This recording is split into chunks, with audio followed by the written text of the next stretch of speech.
السلام علیکم ورحمۃ اللہ۔ بسم اللہ الرحمن الرحیم۔ الحمد للہ رب العالمین، والصلاة والسلام علی سید المرسلین وعلی آلہ واصحابہ اجمعین۔ قال اللہ تبارک و تعالی فی کتابہ المجید: اعوذ باللہ من الشیطان الرجیم، بسم اللہ الرحمن الرحیم۔ لقد کان لکم فی رسول اللہ اسوة حسنہ لمن کان یرجو اللہ والیوم الآخر وذکر اللہ کثیرا۔ صدق اللہ العظیم، صدق اللہ العظیم۔ میرے محترم بھائیوں اور میرے عزیز طلباء، یہ مہینہ جو اردو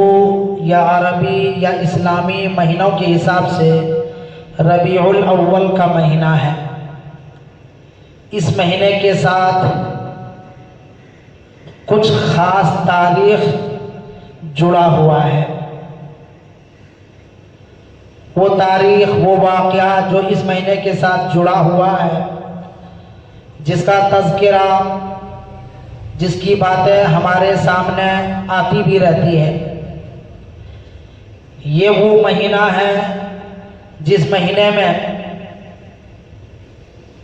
ہمارے پروردگار عالم کے بعد پوری انسانیت کا، بالخصوص صاحب ایمان کا سب سے بڑا محسن اگر کائنات میں کوئی ہے تو وہ جناب محمد الرسول اللہ صلی اللہ علیہ وسلم کی ذات اطہر ہے۔ پروردگار عالم کے بعد ہم ایمان والے پر سب سے زیادہ احسان اور سب سے زیادہ عظیم حق اگر کسی کا ہے وہ جناب محمد الرسول اللہ صلی اللہ علیہ وسلم کا ہے۔ اس مہینے میں آپ علیہ الصلوۃ والسلام کی ولادت بھی ہوئی، اور اسی مہینے میں آپ علیہ الصلوۃ والسلام کی وفات یعنی ہم لوگوں سے وصال بھی ہوا، اور اسی مہینے میں آپ علیہ الصلوۃ والسلام مکہ سے مدینے کی طرف ہجرت بھی فرمایا ہے۔ تو ولادت، وفات اور ہجرت، یہ تینوں کا تینوں واقعہ آپ علیہ الصلوۃ والسلام کا ربیع الاول کے مہینے میں پیش آیا ہے۔ تو ہم آپ علیہ الصلوۃ والسلام کی طرف جتنی بھی باتیں منسوب ہو، ہم ایمان والے کو چاہیے، جو ہم اللہ کے نبی علیہ الصلوۃ والسلام سے محبت کرنے والے ہوتے ہیں، تو آدمی جس سے بھی محبت کرے اس کی طرف جو بھی چیزیں منسوب ہو ان کے بارے میں ہمیں جانکاری رکھنی چاہیے۔ تو اس مہینے میں آپ علیہ الصلوۃ والسلام کی ولادت شریفہ ظہور میں ہوا ہے۔ تاریخ میں بتایا جاتا ہے ربیع الاول کا مہینہ تھا، 12 ربیع الاول کی تاریخ تھی، یا بعض کتابوں میں لکھا آتا ہے 9 ربیع الاول کی تاریخ تھی۔ پیر کا دن تھا، صبح صادق یعنی سحری کا وقت تھا، یعنی فجر کا وقت قریب ہی طلوع ہونے والا تھا۔ اس وقت آپ علیہ الصلوۃ والسلام دنیا میں جلوہ گر اور جلوہ افروز ہوئے ہیں، اور جب آپ علیہ الصلوۃ والسلام کی ولادت ہوئی ہے، اس وقت یا وہ زمانہ، وہ دور کیسا تھا، تھوڑا اس زمانے اور اس دور کے بارے میں ہم سن لیتے ہیں۔ کتابوں میں لکھا ہوا آتا ہے کہ وہ دور جہالت کا ہی دور نہیں تھا، بلکہ جہالت سے بڑھ کر کے جاہلیت کا دور تھا، جو جاہلیت مبالغہ کا صیغہ، زیادتی کا جس میں معنی پائے جاتے ہیں، کہ اس زمانے میں جہالت، لوگ جاہل نہیں تھے بلکہ جاہل سے وہ لوگ اجہل تھے۔ جہالت کا جو حد تھا اس حد سے پار کر کے اور دور دراز میں وہ لوگ پڑے ہوئے تھے۔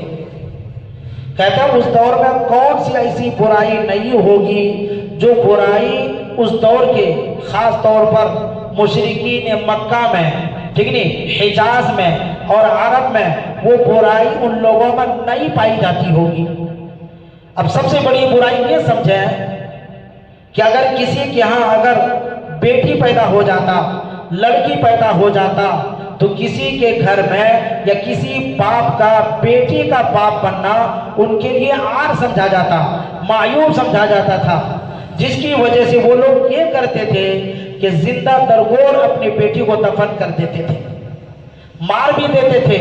بہت سے لوگ معلوم ہوتا کہ میرے گھر میں بیٹی پیدا ہوا ہے، مجھے لڑکی ہوئی ہے، میں لڑکی کا باپ بنا ہوں، مجھے ایک داماد ملے گا، میں داماد کا سسور بننے والا ہوں، میرا کوئی نہ کوئی داماد بنے گا، یہ بات ان کو لیے ہضم نہیں ہوتا تھا۔ قرآن پاک میں بھی اس کا تذکرہ فرمایا گیا ہے، وَإِذَا بُشِّرَ أَحَدُهُمْ بِالْأُنثَىٰ، ان میں سے جب کسی کو یہ خوشخبری دی جاتی کہ تمہارے ہاں لڑکی پیدا ہوئی ہے تو ظل وجهه مسودا، ان کے چہرے سیاہ ہو جاتے تھے، وَهُوَ كَظِيمٌ، اور وہ غمگین ہو جاتا تھا، ساری خوشیاں ساری نعمتوں کے باوجود وہ غمگین ہو جاتے تھے، وہ اپنے آپ کو برداشت نہیں کر پاتے تھے کہ میں ایک لڑکی کا باپ کہلاؤں، میں ایک بیٹی کا باپ کہلاؤں، میرے اس بیٹی کی وجہ سے میرا بھی کوئی داماد ہو اور میں سسور بنوں، یہ وہ لوگ برداشت نہیں کرتے تھے، جس کی وجہ سے اپنے بیٹی کو قتل کر دیتے تھے۔ بہت لوگ اپنی بیٹیوں کو زندہ زمین میں گاڑ کر کے دفن بھی کر دیتے تھے۔ یہ وہ زمانہ تھا، معمولی بات پر کسی کا گردن اڑا دینا، کسی کو قتل کر دینا ان کے لیے کوئی عار نہیں تھا۔ میں نے کسی کتاب میں یہ بھی پڑھا، اگر کسی کو نشانہ بازی کرنا ہوتا تھا کہ بھائی میرا نشانہ صحیح سمت پہ جاتا ہے نہیں جاتا، صحیح نشانہ لگتا ہے نہیں لگتا، تو اپنی تیر کو راہگیر چلتے مسافر پر وہ چلاتے تھے۔ میری تلوار تیز ہے یا نہیں ہے، میری تلوار کسی کی گردن اڑا سکتی ہے نہیں اڑا سکتی ہے، اس کے لیے وہ لوگ آزماتے تھے، راہ چلتے مسافروں پر آزماتے تھے وہ لوگ۔ معمولی بات پر، معمولی جھگڑوں پر ان کے یہاں خون بہا دینا معمولی سا کام تھا، یہ بڑا کام نہیں۔ چھوٹا سے چھوٹا بچہ بھی معمولی بات پر تلوار اٹھا لیتے تھے اور گردنیں اڑا دیتے تھے۔ وہ زمانہ تھا، اس زمانے میں لوگ آسمانی مذاہب کے ساری روایتیں، ساری باتیں جو اللہ کے نبی علیہ السلام کے مبعوث ہونے سے پہلے دو قومیں تھیں، یہودی اور عیسائی، اور جن کے ہاں مسلم طور پر آسمانی کتابیں تھیں۔ توریت، یہودیوں کے پاس توریت نامی کتاب تھی، اور عیسائیوں کے پاس آسمانی کتاب انجیل نام کر کی کتاب تھی۔ تو انجیل میں اور توریت میں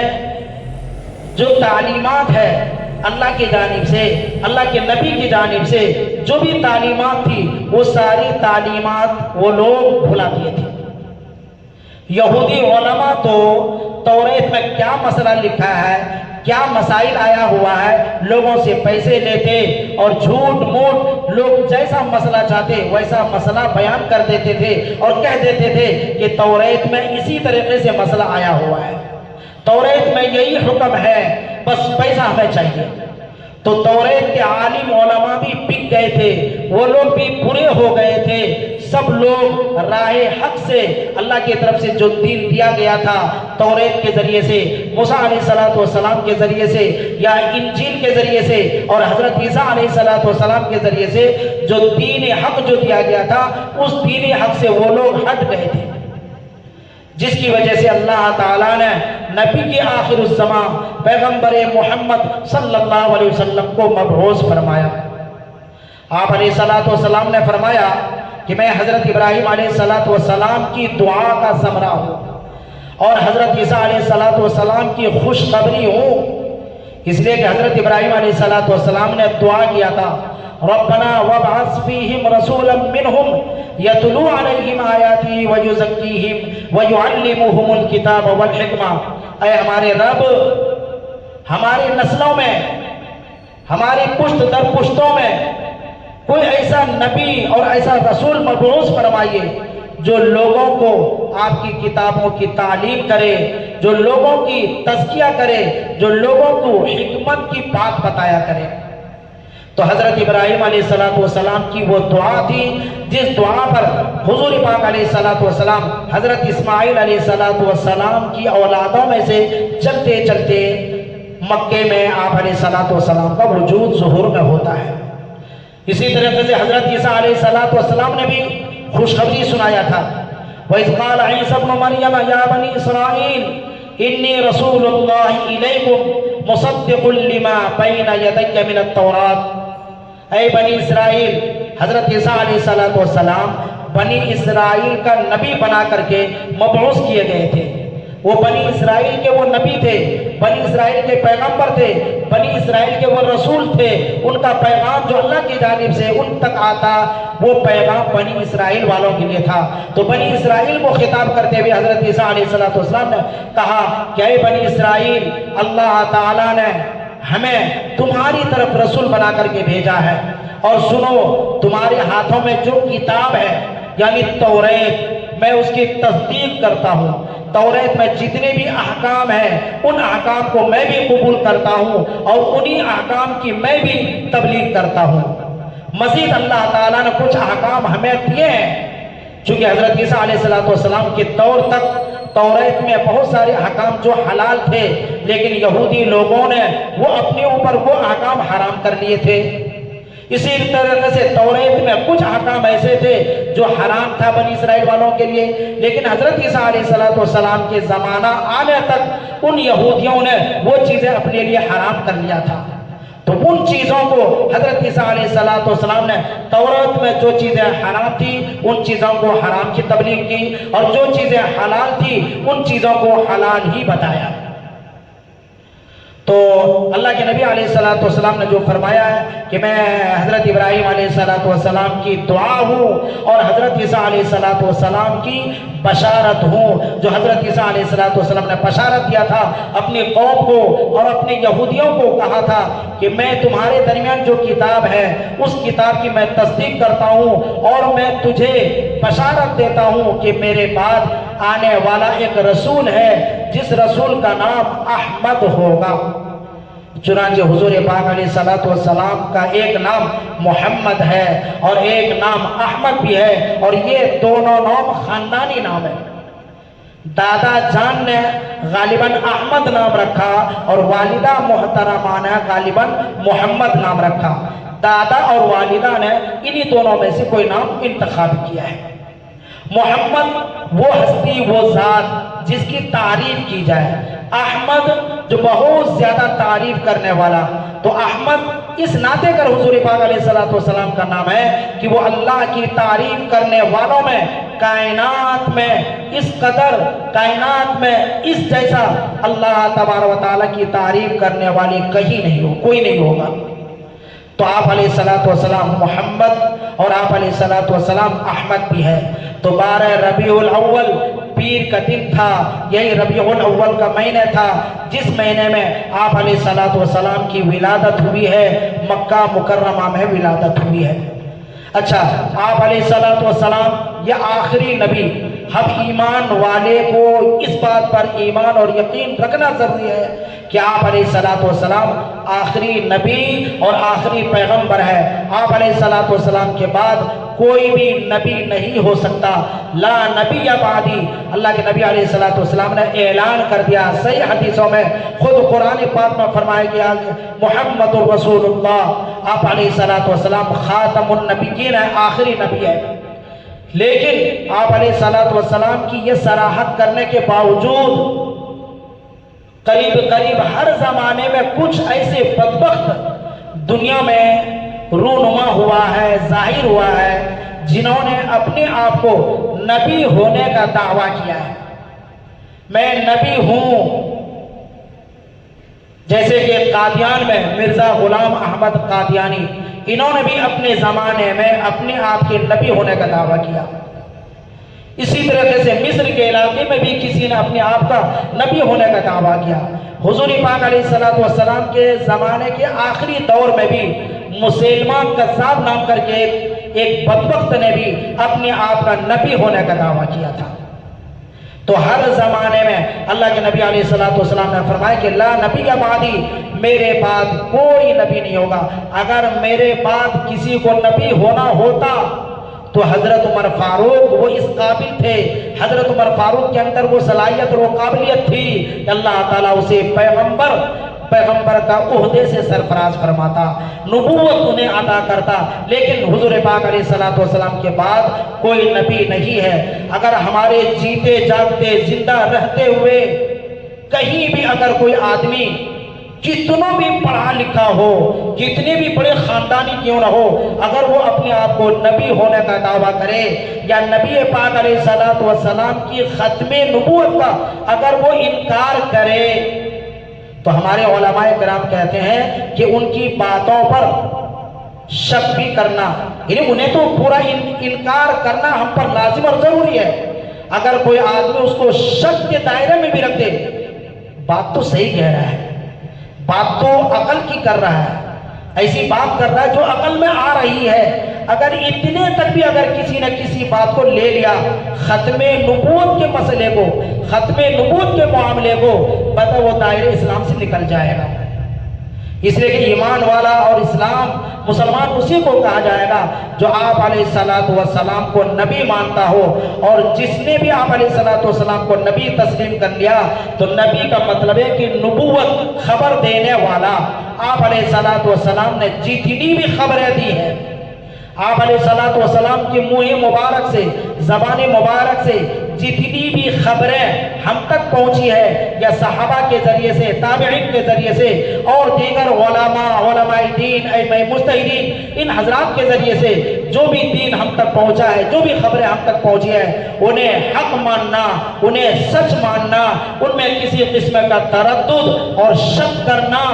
یہ گمراہی کی علامت ہے۔ اسی وجہ سے عقائد میں یہ باتیں آتی ہے، اللہ کے رسول، اللہ کی باتوں کو بھی، اللہ کے رسول کی باتوں کو بھی 100% سچا ماننا اور حق ماننا اور اسے تسلیم کر لینا، چاہے ہم عمل میں کمزور رہیں الگ مسئلہ ہے، لیکن ماننے کے حساب سے دل چاہے تسلیم کرے یا نہ کرے، لیکن اسے تسلیم کر لینا، اسے مان لینا، دل سب تکتا یہ گواہی دے، یہ کہا جاتا ہے ایمان والا۔ اگر کسی قسم کا شک پیدا ہو گیا، ہم نے عقل کے دائرے میں اسے ناپنے لگا، یہ نہیں ہو سکتا، یہ نہیں ہو سکتا۔ اللہ کے نبی علیہ السلام نے یہ خبر دی ہے، جیسے اللہ کے نبی علیہ السلام کے دور میں پچھلے نبیوں کے واقعات، موسیٰ علیہ السلام کا واقعہ، حضرت ابراہیم کا واقعہ، حضرت ہود، حضرت لوط، پچھلے نبیوں کے واقعات، پچھلی قوموں کی تباہی کا تذکرہ جو آپ علیہ السلام نے اپنے صحابہ کرام کو دیا، سچ مانا، سبھی نے سچ مانا۔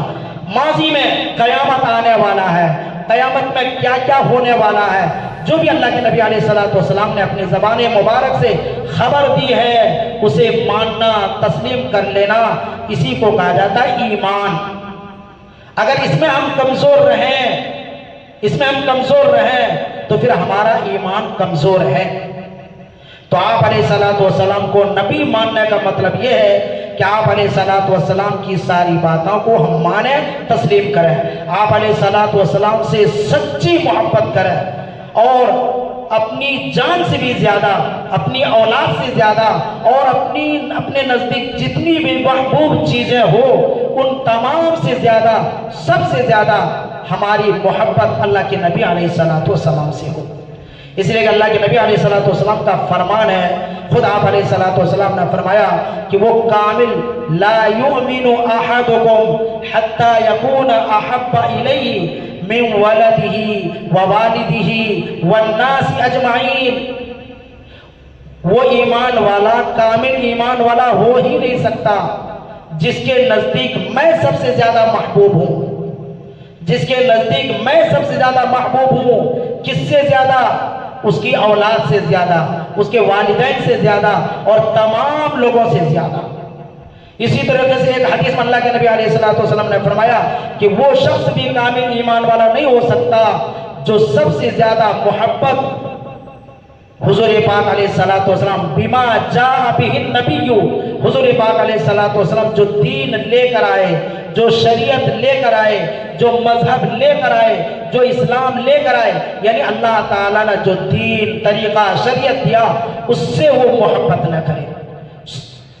تو ہم ایمان والے سے مطالبہ ہے، اسلام بھی مطالبہ کرتا،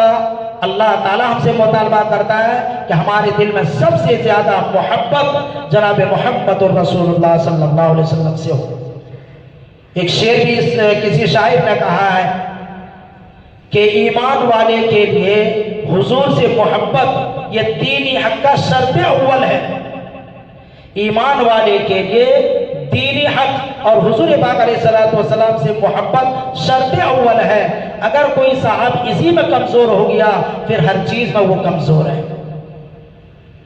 تو حضور پاک علیہ السلام سے سچی محبت کرنا، حضور پاک علیہ السلام کی عظمت، احترام، تعظیم، توقیر ہر ایک چیزوں سے زیادہ ہونا دل کے اندر، نہ ہی ہم خود حضور پاک علیہ السلام کی ذات مبارک کے بارے میں کوئی تحقیر آمیز، کوئی گھٹیا لفظ، گھٹیا جملہ نہ ہم بولیں گے، نہ کسی کی بولی ہم برداشت کریں گے، نہیں حضور پاک علیہ السلام کی ذات اطہر کے بارے میں تحقیر کریں گے، نہیں آپ علیہ السلام کے نام مبارک کو گھٹیے انداز سے لیں گے، نہیں حضور پاک علیہ السلام کے کسی عمل کی ہم تحقیر کریں گے، ہنسی مذاق اڑائیں گے، یہ بھی کفریہ عمل ہے، یاد رکھیں۔ بہت سے لوگ لا علمی میں حضور پاک علیہ السلام کی زندگی کے بہت سارے عمل ہیں جس کو ہم لوگ حدیث کہتے ہیں، حدیث، حضور پاک علیہ السلام کی زندگی کے ایک ایک عمل ہم امتی کے لیے وہ سنت ہے، وہ حدیث ہے ہمارے لیے، اور حدیث کا مذاق اڑانا، حدیث کی تحقیر کرنا، حدیث کی توہین کرنا کفریہ دائرہ اسلام سے نکل جانے والا عمل ہے۔ تو ہم حضور پاک علیہ السلام کی ذات کی حد درجہ احترام، تعظیم، تقریب کریں گے، اسی طریقے سے اس کے نام مبارک کی بھی حد درجہ، آپ علیہ السلام کے کام مبارک کی بھی ہم تعظیم اور ان کا احترام کریں گے۔ اسی طریقے سے آپ علیہ السلام سے جتنی چیزوں کی نسبت ہے ہم ساری چیزوں کی عظمت و احترام کریں گے، سب سے زیادہ کریں گے۔ آپ علیہ السلام کو سب سے زیادہ علم دیا گیا، آپ علیہ السلام کی عادتیں، اخلاق اور سیرتیں سب سے اچھے، سب سے عمدہ۔ حدیث میں فرمایا گیا، اللہ کے نبی علیہ السلام نے فرمایا بعثت لأتمم مکارم الاخلاق، مجھے بھیجا ہی گیا اسی کے لیے کہ میں ساری اچھی عادتیں تم تک میں پہنچا دوں۔ اسی وجہ سے کہتا ہے کہ انبیاء علیہ السلام میں، تمام انبیاء علیہ السلام میں جتنی اچھی عادتیں تھیں، جتنے اچھے اخلاق تھے، وہ ساری اچھی عادتیں حضور پاک علیہ السلام میں یکجا جمع کر دیا گیا تھا۔ تو ہمیں آپ علیہ السلام سے محبت، ان کی تعظیم اور ان کی تقریب ہم پر ایمانی طور پر لازم اور ضروری ہے۔ تو بات تو یہاں تک ہمیں جو آپ علیہ السلام کی مناسبت سے کرنا تھا کر دیے، اور ایک ضروری گزارش، ایک ضروری اعلان بھی کرنا ہے اسی کے ساتھ ساتھ۔ ہم مسلمان ہیں، ہر ایک مسلمان کے ذمہ مسلمانی ہونے کے ناطے سے یہ فرض بنتا ہے اور ایک ذمہ داری بنتی ہے کہ ہم اپنی مسجد کی حفاظت ہم سے